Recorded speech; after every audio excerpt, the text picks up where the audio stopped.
What's going on, everybody? Zack Rosenblatt here, Mike Kaye, the latest episode of the No Huddle Show. You might think this is a preview podcast, but it's actually an emergency podcast, and I'm going to tell you why. The Eagles didn't make any trades, but they lost something big, something serious. I was walking through the locker room yesterday. I walked by Josh Sweat's locker. I thought there was an imposter sitting there because there's this tall man with short hair. Josh Sweat shaved off his dreads. They're gone. He has short hair now. Like, what? You weren't in the locker room yesterday because you were dealing with some stuff, but, like, what was your reaction when you saw my tweet about that? Well, you have to go all or nothing, right? I mean, like, with dreads, my college roommate had to shave off his dreads, and you have to do it because it's, like, it's impossible. Yeah, it's either you can't cut off a little bit of it, yeah. Right, and this is clearly a huge loss for the Eagles' depth It's the biggest loss of the season so far. When you think about it, too, how their dread count on this is getting smaller. Yeah, you know, they have the dreaded secondary with Sidney Jones, Ronald Darby, Jonathan Cyprien, right? Jonathan Cyprien, there you go. Maybe that's why they signed him, actually, if you think about it. To fill the dread void. To fill the dread. But yeah, I mean, you know, from my perspective, what does this mean for his ability to rush the passer? Yeah, people were joking on Twitter, I don't know if they were being serious, that it makes him more aerodynamic. There are people who took the extreme where they have to cut him now. Like people who call him a bust, people who said he's going to have 15 sacks now. Like, it's all the extreme reaction. I like half-heartedly asked him, like, you cut your hair. He's like, no, I didn't. I never had any hair. I was like, wait, was it all an illusion this whole time? Yeah, I'm wondering if he had to get that approved. But it's been like a summer of transformation for him. He gained like 20 pounds. He changed his number to 94, very respectable. Yeah, and much better than 75. Yeah. And, you know, shaved his head. Like, this is a whole new man. So, you know, we'll see if he goes out. This is jarring. I don't know if you guys will be able to finish the rest of the podcast. Yeah, I don't. Yeah, if he goes out and he has 2 sacks against the Falcons, we know what was holding him back. Clearly. All right, that is serious, but in a more serious note, the Eagles do have a game this week. I guess Sunday night against the Atlanta Falcons. The Falcons, who we talked about earlier in the week, looked pretty terrible the other day. Before we get into that, there's a interesting guy that is on the trade block that you and I were both texting about last night. I wrote a little bit of something about it, but so the Dolphins are in full-on Sam Hinkie tank mode, it seems, and half their roster, I guess, demanded trades or requested them is the polite way of saying it. But the more interesting one, was specifically reported last night by Chris Mortensen, I believe, that Minka Fitzpatrick, they gave permission to seek a trade. For background on him, if you don't know who that is, he's safety from Alabama. He was a first-round pick, I believe, 17th overall last year. 11th. Oh, 11th, sorry. Yeah, I thought he dropped farther than that.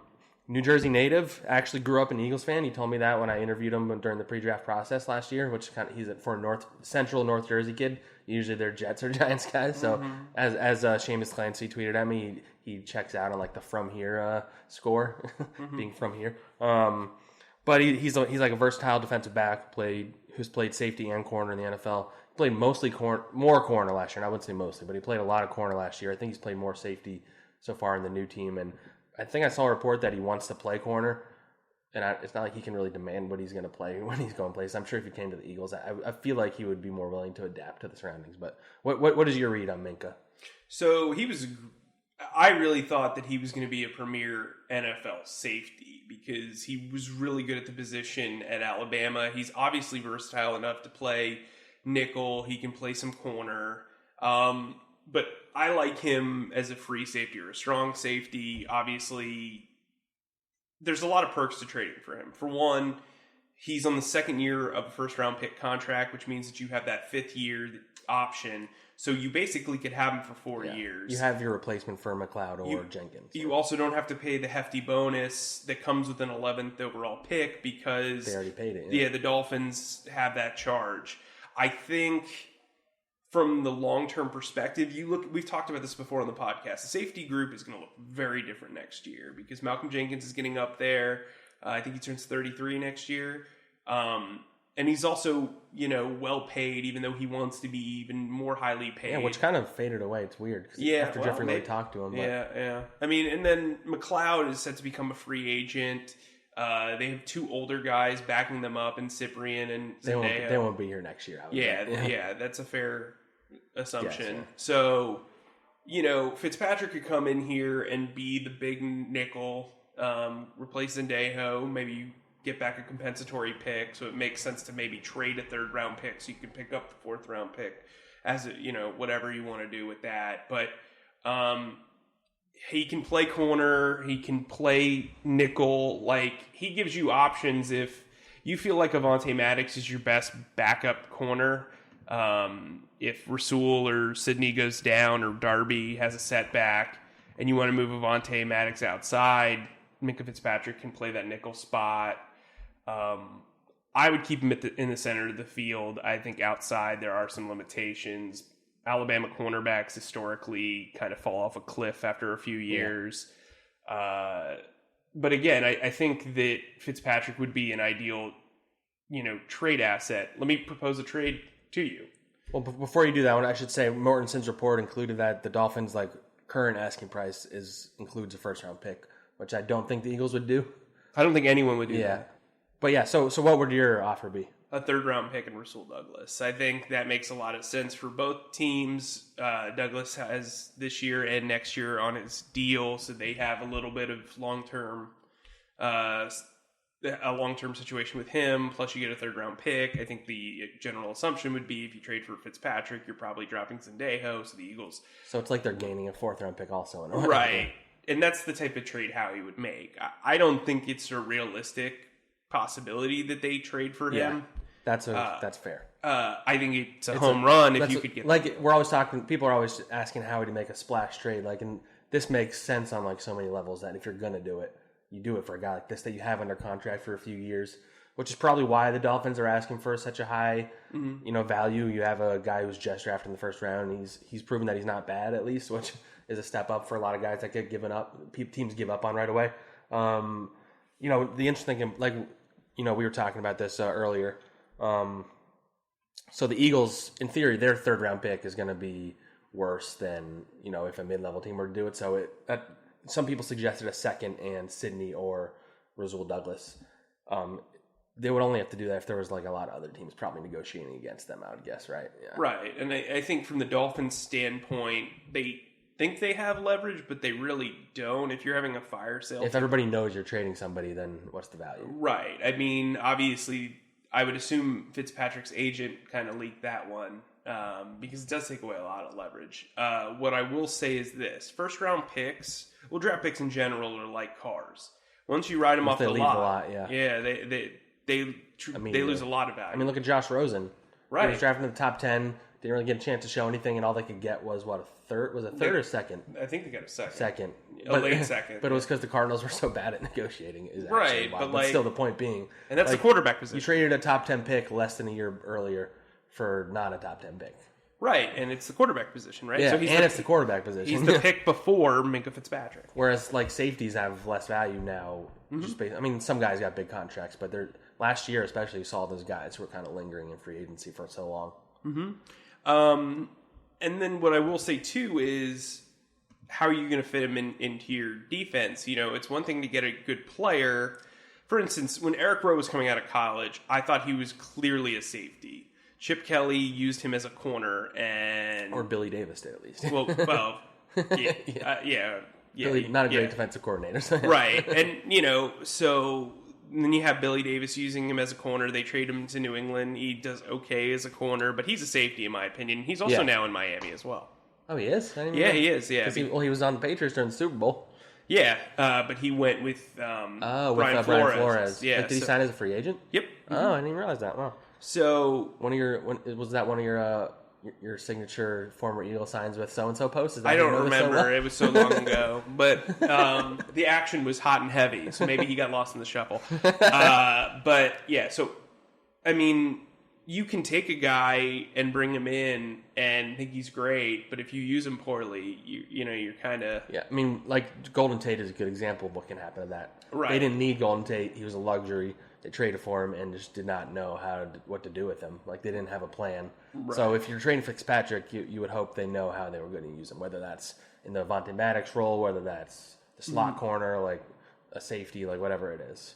I will say the one advantage that the Eagles have with Minka Fitzpatrick that they didn't with Golden Tate is Matt Burke, who was his defensive coordinator as a rookie, is here in the building as a special assistant for Jim Schwartz. So he knows what Fitzpatrick's strengths and weaknesses are. he's a guy that probably had a lot of say in his drafting or his arrival. So there's that. I mean, Matt Burke just helped them bring in Akeem Spence.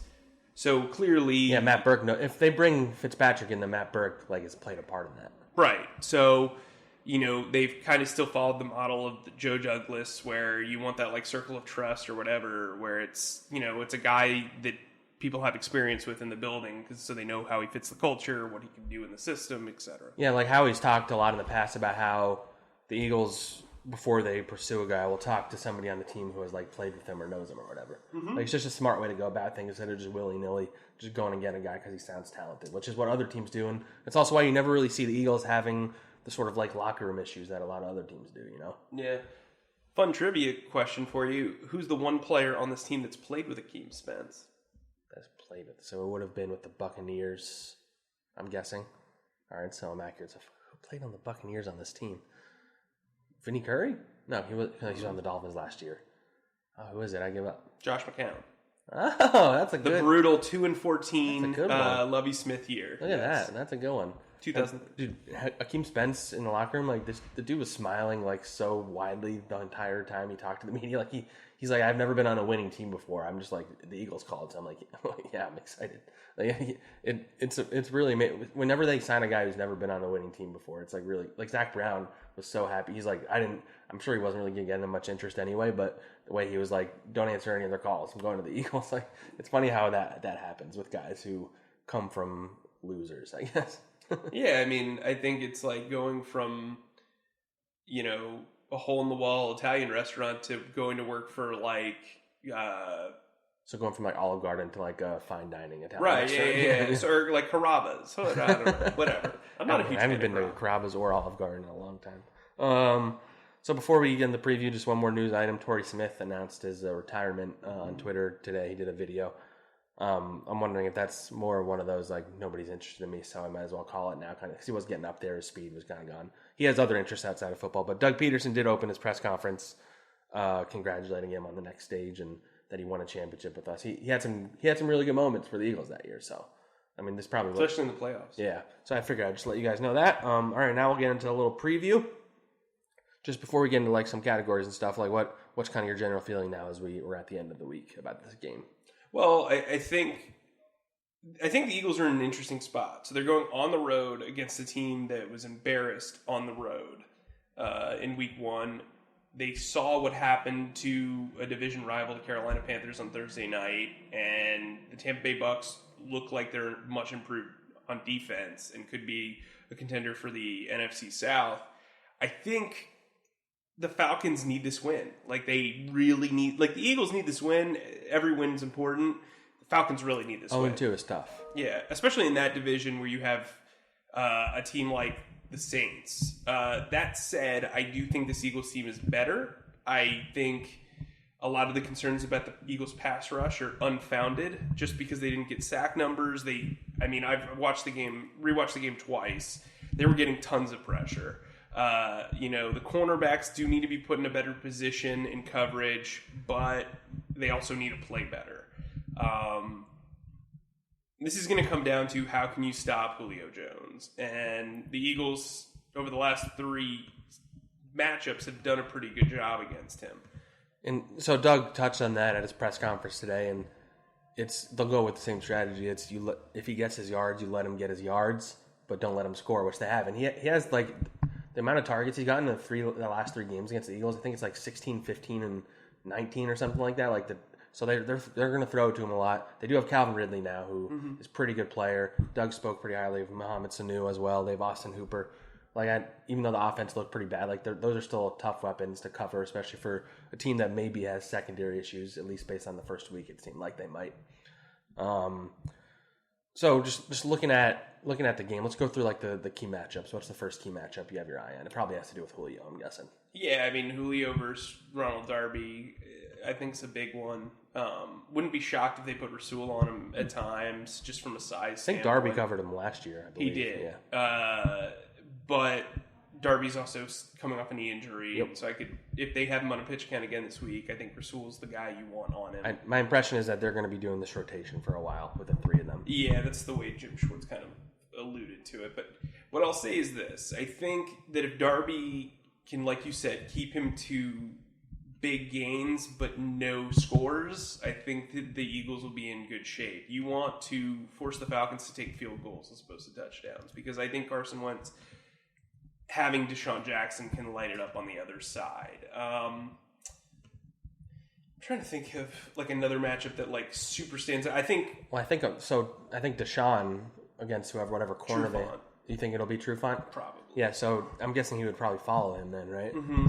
So in a sense, the matchup becomes everybody else versus not Trufant, because Deshaun. We've talked about this a lot. The team has talked about it all week. He's really going to open something up, and I wonder if we see a big Alshon Jeffrey, I think they're going to hit the tight ends quite a bit this game. Yeah, the Falcon safeties aren't huge guys, and Nelson Aguilar. Like, do you see those like in the middle of the field guys having a big night? Yeah, I mean, I don't think Hooper's very good. I'm not a big fan of his, but I think he's a Stanford guy too, isn't he? Indiana, I thought. Right. I'll look that up while you talk. So I think the Eagles secondary will do all right against the tight ends. On the opposite side, Keanu Neal's good. They've got some linebackers who can cover some tight ends, Deion Jones in particular. I think the Eagles tight ends are going to eat regardless of who they go up against, just because of the side speed matchup. I think Zack Ertz can have a big game in this one.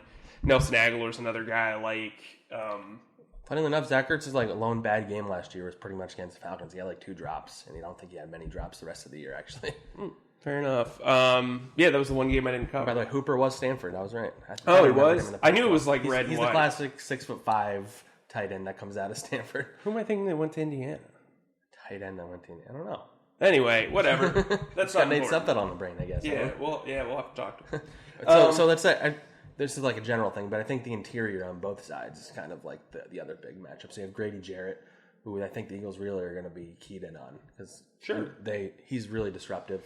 He'll go up against Kelsey and Isaac Samuel. Yeah, and then on the other side you have Fletcher Cox going against their interior and their offensive line, which didn't look very good in general last week. So I mean, we both thought the defensive end. We thought we were more bullish on the amount of sacks the Eagles would have got last week. So there's like video of Brandon Graham before the game, like talking smack to the Redskins offensive line, where he's like, "I hear you guys are giving out some Popeyes chicken or whatever." It was like, and that just means I hear you're giving out sacks, which is like so. That's such a timely reference. I really appreciate it. It is, but they didn't actually. But that's why Redskins fans were in my mentions getting mad when I tweeted that. But I'm like, number one, I didn't say it. Everybody relax. It was before the game. Yeah. But anyway, the point being, you kind of need a big game from Brandon Graham and Derek Barnett this week. Yeah, I agree. And they'll be. I mean, Barnett will go up against Jake Matthews, his former first-round pick. Yeah, and then Graham's going up against the rookie Caleb McGarry, who's their starting right tackle. He was also a first-round pick. I mean, I think the Falcons are at a disadvantage there. Where they're really at a disadvantage is at right guard with Jamon Brown. I think that Timmy Jernigan could have a really good game this week. Another thing that I found interesting, Devonta Freeman, who lit the league on fire 2 years ago, doesn't look like him. No, that injury. I forget what it was. It a knee? It was a leg injury of some sort. I just don't remember off the top of my head. But yeah, so that could be difficult. And they don't have Tevin Coleman anymore, so I think the Falcons' pass rush outside of Grady Jarrett isn't really that astonishing. Takaris McKinley, he's going to pose a threat to Jason Peters just because he's got really good speed off the edge. But overall, their defense isn't really all that imposing. And I think the Eagles will be fine from if they get down by 10 points, they can come back sort of thing. It's more of the offense that I would be concerned about, especially the passing offense. So let's do it. So the Eagles win this game if fill in the blank. If they can move the ball around and keep Julio Jones out of the end zone. And then the Eagles lose this game if Julio Jones gets into the end zone more than once. More than so even if he gets in once, you think they could survive that? Yeah. So they had a typical slow start. It was looked like a lot like last season. Do Do you feel like they can survive it this time? The Eagles? The Eagles. If they have a slow start, like they maybe, like even if it's at the Redskins level where they're going into halftime down 2 touchdowns. I think it'll be very difficult in Atlanta. But I wouldn't like Atlanta's weird because I think they're very good. I think last week was kind of just, we mentioned it last week, earlier this week in the podcast. First 18 minutes, they have a blocked punt, an interception, kickoff return down within the 15-yard line, and then a forced fumble. That's not going to happen every week. You've almost got to hope that the Falcons make mistakes if you're down by a score or 2. You know what I mean? Yeah. So I asked Doug Peterson at the press conference, because everybody's always getting mad about the way the running back rotations look and why, certain guys looking good, why, like Jordan Howard, why isn't he getting the ball more? We saw that last year a little bit with like Josh Adams when he would pop every now and then. It's crazy that he's gone already. But and Doug's answer was that basically that it's predetermined before the game. Like they don't even need to communicate because they just know. So that if which seems strange. I don't know if he's just saying that because he doesn't want to say how things work, but it kind of makes sense if you think about the way things played out last week with Darren Sproles getting the early looks, Sanders getting interspersed throughout the game, and then Howard not coming in till later. I would think they adjust that this week, right? I know you think Corey Clement's going to play a bigger role, if you still think that. I feel like I think Jordan Howard's going to get 10 carries this week. Yeah, I think that's a fair assumption. I mean, that shouldn't be a wild assumption, but so how do you see the share workload playing out 1 through 4? I would probably go Jordan Howard. You have one. Yeah, Miles Sanders, Corey Clement, Darren Sproles. I think that Darren Sproles and Corey Clement will share a package that involves throwing out of the backfield. I think Corey Clement can eat in this game. I think Miles Sanders and Jordan Howard will be able to find holes. You can run on this team, on this Falcons team. You need to be able to establish the run. It was the Eagles did their best to try to establish the run against the Redskins. You need to establish the run against the Falcons because A, it keeps Julio Jones off the field. B, it'll help your offensive line get going from the start. You saw what happened in the second half once the Eagles got that running game going. They were pretty much unstoppable on offense. And then I also think it puts less pressure on Wentz, so when you get to that second half, he can kind of unload. I think they need to establish the run immediately, and Jordan Howard's the guy to do that. All right. So let's go through who are a few guys. Let's just go through like 5 guys. We can go back and forth who, depending on their performance, could like swing this game either in the good or the bad direction. Okay. I'll start with Timmy Gerry. You mentioned him a little bit. I don't know if necessarily he's the type that'll like make them lose a game, but I think he could really help them win one. Mm-hmm. Especially if they start using him more as a pass rusher, which, he became like a run stopper here, and he talked about this a little bit in the locker room yesterday. Like, he can do that. He just hasn't really, like pass rushing, he just hasn't really been given the chance. I think he had 5 sacks the year before with the Ravens before he got here. When he got here, they started going to those, they would switch to where they would put a guy inside. I imagine they probably do that most often, but the way he looked last week, and he looks like he's moving around really well, if he can be like that pass rusher next to Fletcher Cox, then that really does change everything for that D-line. And I think you'll see this week how they plan to use him pretty quickly. This is a big week for Derek Barnett. I thought rewatching the game and then also watching Fran Duffy's breakdown. I was convinced he had a good game last week. And I think if he can finish this week, I think it's a big deal because he's going up against a pretty good competition in Jake Matthews. I think Barnett's a really, really good player when healthy. I think his confidence was boosted last week. Let's see how he does this week. I'll say Dallas Goedert. I think he didn't really make a huge impact last week. There was the catch that they covered really well. I mean, would have been a catch. Carson Wentz placed it perfectly down the sideline, and the secondary guy was there. But like, we're gonna have weeks where people are gonna get mad about a certain player not getting the ball. Last week was probably Jordan Howard. I feel like if Dallas Goedert went a couple weeks without getting much, it would be him. If Deshaun Jackson doesn't get any targets, but the thing is, the Eagles' offense is built in such a way that they can adjust they can change the way they approach it every single week. And I think this is going to be a week where Dallas Goedert is a little more heavily involved. And if he can convert a touchdown, then they're probably going to win this game. In that same breath, I would say the same thing about Nelson Aguilar. I think this is a good opportunity for him to work the middle of the field. I think, the Falcons are going to have to respect Deshaun Jackson's speed, so you're going to probably have to give Trufant, if he is covering him, safety help. And if Trufant's not covering him, they're definitely going to give him safety help, the other corner safety help. So I think that'll start to open things up for Zach Ertz, Dallas Goedert, and Nelson Aguilar across the middle. So on the flip side of that, I'll say Anderson Dejo, and he's not an obvious one, but he clearly is going to play a lot. He played, I think, like 30 snaps last week, and he's going to be the guy that helps whoever's covering Julio Jones in theory, right? I would think McLeod would, but I mean he's going to be playing a lot, which we both don't think he should. And if he makes glaring mistakes like the one he did on the Vernon Davis touchdown, for Austin Hooper's a similarly sized guy. Not as athletic. Yeah. Which is crazy because Vernon Davis is like 36 and he can still run. So I'm very curious to see if he keeps struggling like that, if they turn to Cyprien more. Yeah, it wouldn't shock me. Yeah. So who's one more guy?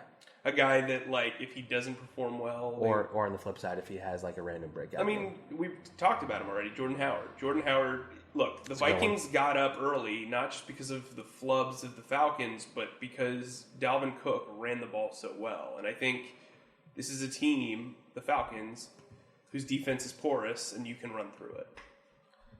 All right. So I'll just run through a few predictions, rapid-fire predictions for you to make.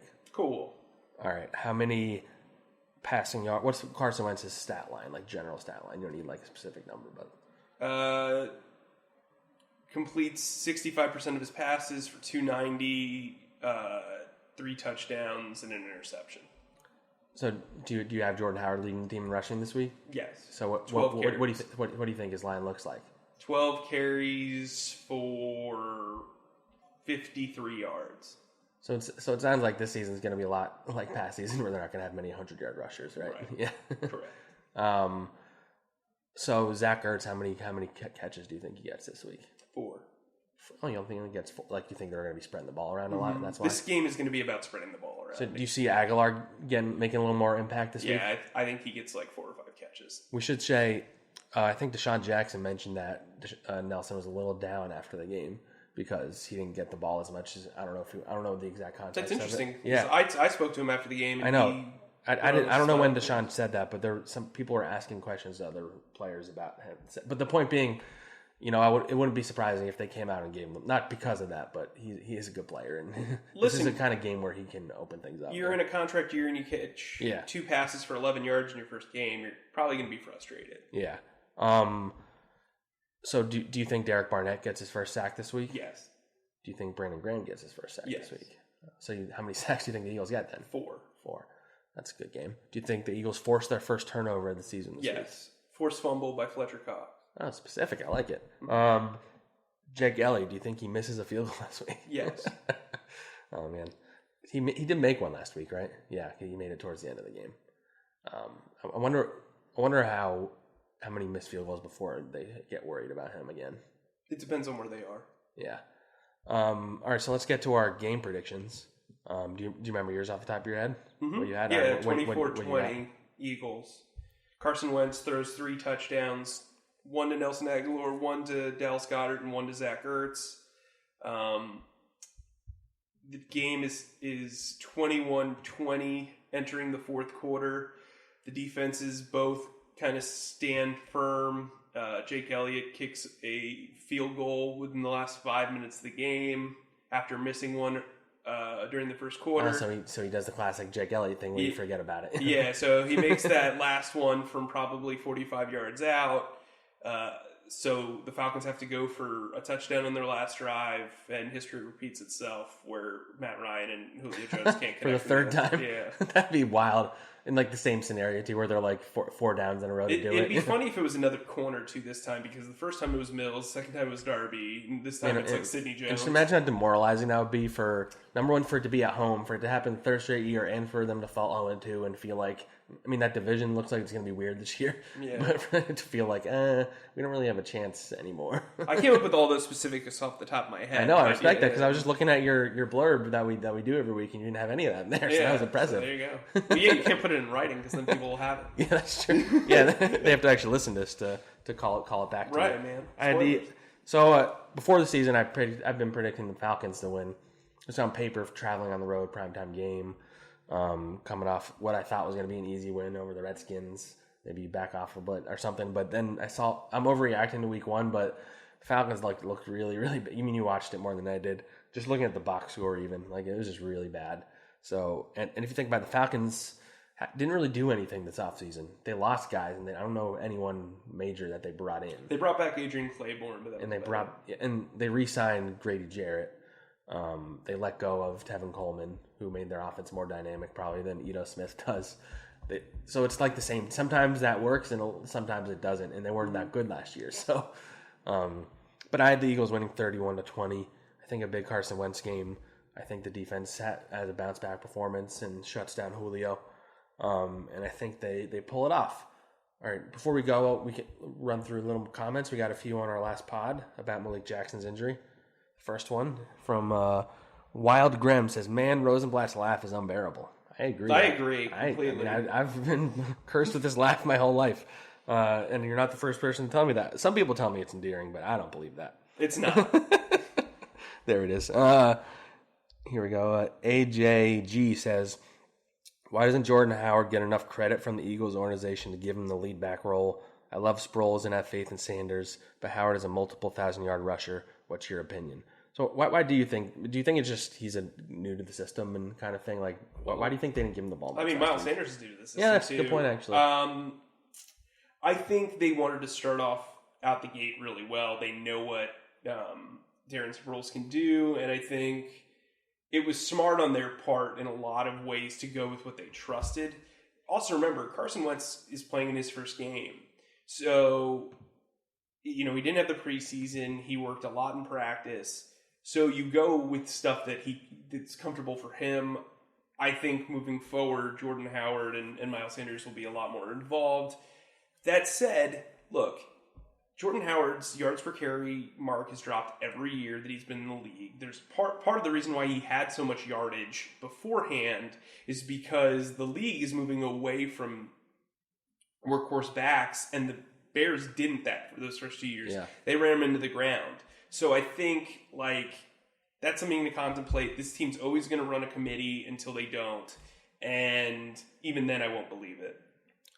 So I think if you're going to have a committee, you want a guy that is comfortable getting maybe 4 or 5 carries and then disappearing for the game. And Howard feels like a guy who will be their clock killer, too, if they need it. Especially if they're killing a team. He seems like the guy. And Corey Clement, that was kind of his role as a rookie, actually. Yeah. But yeah, it's going to be interesting to see how it plays out with him. I know it's still early, so there's still time for this to change, but between the trade rumors and not getting the ball and playing very much in week 1, you haven't heard a peep from him. I know you talked to him after the game.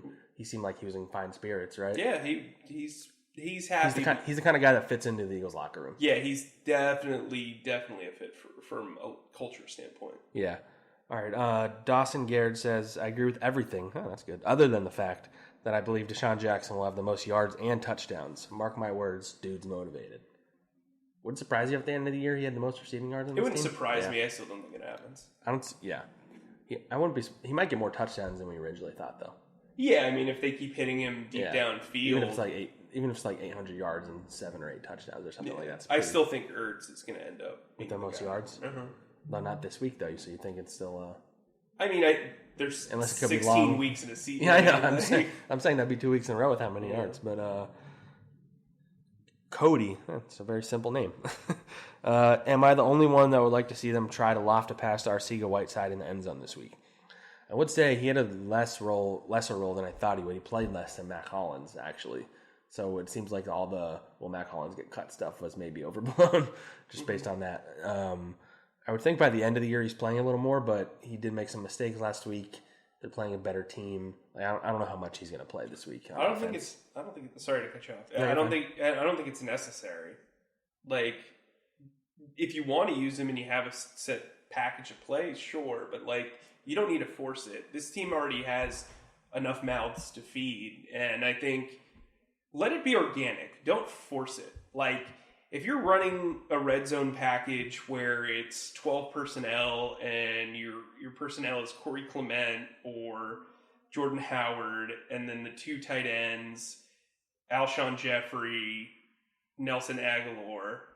I mean, do you need JJ out there? Do you trust JJ out there? I mean, it's one of those things. Yeah, you go with what you trust when you're trying to win games.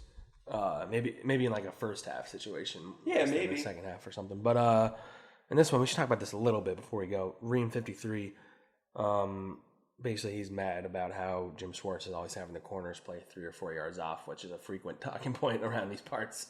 Where do you stand on the way Jim Schwartz approaches like the secondary with the way he does like the prevent and he does the give the guys 5 yards of space? Like, he doesn't want to be beat deep. Like there's a method to why he's doing it. Right, yeah. He doesn't want to be beat deep. But the problem is sometimes with the way that alignment is, if your hips are stiff as a corner, you're going to be slow to react. So you see what happens with Rasul. Yeah. The problem, too, is he doesn't blitz all that often. And when he does, when you're playing that far off, it creates an issue because you don't have somebody in the middle of the field. Like, it's pretty easy to complete crossing routes on him. Yeah, I mean, look, I think Darby's a better press corner than he is a guy that's off. I think Rasul's a better press corner. That's better built for Jalen Mills than for Ronald Darby. Right. Well, Jalen Mills, part of the reason why you play him so far off is his lack of speed. Yeah. Right? So you have less speed to kind of catch up. And Mills was always good. I mean, he's a good tackler, and he was always good once it got to the red zone area where there was like a tighter space for him to work in. As opposed to if you're playing press on a guy and you have the whole field behind you. Yeah, and he, we talk about safeties that played corner. I mean, he played safety at LSU. Yeah. Like, he's not... I'm very curious to see what they do with Mills when he gets back. That's going to be very interesting. I'm wondering if he takes Sendejo's job as the third safety. If he finally moves over there. I mean, they still love him in this building. Like, we just haven't heard from him in a year. Yeah, I mean, I'm anxious to see. I really am anxious because he's... It's going to be very... It's so it's going to be like a low-key... That's what I'm saying. I'm, like, very interested because they have options now. Whereas before, like, you're like, all right, he's our starting outside corner, and then we figure out everybody else. Or now you can like maybe you move him around a little bit. I don't know because he's an interesting player at least. He's not he was pegged as the number 1 corner. Which he was a 6th round pick or 7th round pick like in 2016, 17, 2016, and he's a starter right away. Like this dude was never meant to be the number 1 corner. I think he was always miscast. That's kind of like Andre Iguodala when he was replacing Allen Iverson. Like he was never going to be the next Allen Iverson. Yeah, I mean, I think from their perspective.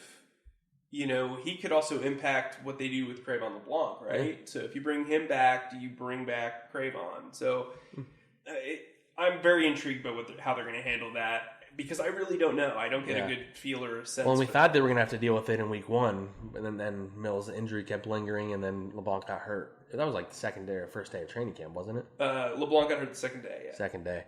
But so with that said, I think, to sum up the playing off thing, it's something Schwartz believes in. It's something to mitigate long touchdowns. He doesn't really care about giving up yardage as long as you're keeping people out of the end zone. That's always been his thing since he was a defensive coordinator with the Titans.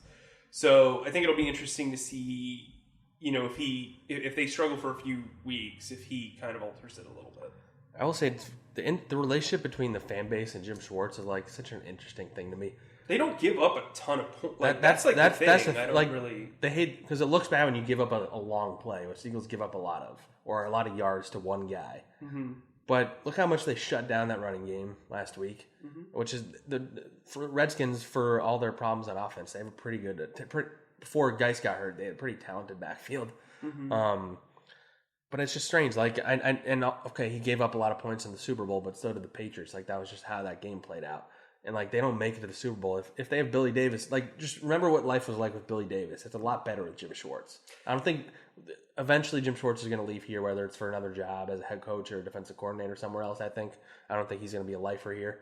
And when he does, I think fans are going to appreciate what they had because there are a lot of bad defensive coordinators in the league, and he's not a bad defensive coordinator. Even if he's in the middle of the league, I think he's a little better than that. But if your argument is that he's an average defensive coordinator, that's still pretty good. He's professional, like he knows what he's doing. I think so. I brought him up on the podcast before, but my brother-in-law's brother, Paul, Paul, can't stand the corners, can't stand the linebackers. linebackers. He speaks for the Philly fan base. Right, yes. He is very much the Philly fan base.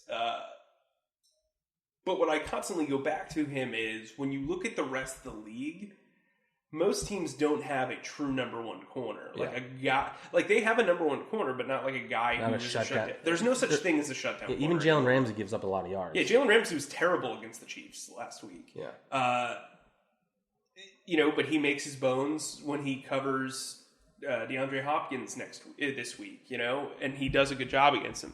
So what I'll say is this, like the talent level isn't tremendous. I don't think when you look at the cornerback group compared to the rest of the league, they're actually in a much better situation because they have a group of number 2 and number 3 corners when most teams have like a number 2 level corner, a number 3 level corner. Who should be playing, and a bunch of guys who probably... I mean, look the Texans just released Aaron Colvin like a year after giving him a huge deal. And I actually, at the time, I thought that was a great deal. I mean, he was terrific as a nickel corner for the Jaguars. But, like I said, I don't think Schwartz is limited to certain things because they invest a ton of money in the front and a lot of assets in the front. So you're not going to have a lot of money invested in the linebacker position. Howie Roseman has never really paid linebackers. Even Nigel Bradham, who was the paid guy, didn't really. Even Andy Reid never paid linebackers. Right, it's a Bill Polian thing. Yeah. You don't. You do the trenches. Yeah, you do the trenches. You can pay a 3-down linebacker, but they have to be a true 3-down linebacker. Yeah. I mean, even Jeremiah Trotter they let leave. Right, so twice. Yeah. And then, safety, they're in a really good spot with McLeod and Jenkins. As long as they're healthy, yes. As long as they're healthy. That's a spot where if somebody got hurt, they'd be in trouble. But yeah, and, I mean, look, corners, whatever. I mean, Darby, when he's at his full health, the year of the Super Bowl, when he was healthy, he was a top 15 corner at worst. But he got hurt, like, earlier in the year. Right, yeah. Help, yeah. But during that playoff stretch, he was great. Yeah. So, I just think... it's the sum of the parts here, too, that you've got to kind of consider. You have to put your corners in better position to succeed, but you also have to believe in your philosophy, and that's what he does. All right, I think that's a good note to end on. Tweet us or comment on this podcast with your predictions for Sunday night's game, and if whoever comes the closest or has the best ones, we'll read on our post-game pod, which I'm sure we'll be recording pretty late that night. From Atlanta. What's their stadium called? Is it Mercedes-Benz Stadium. Oh, it's stadium, really? Yeah, because there's the Mercedes-Benz Superdome. Yeah, you can't have 2 Mercedes-Benz domes. Yeah. I'm excited to go to that stadium. I know you've been there. Oh, it's my favorite. Yeah. I love that stadium. But yeah, so either leave us a comment or tweet at us. I'm at Zack Blatt, Zack with a K. He's at Mike_E_K. And thanks for listening, guys.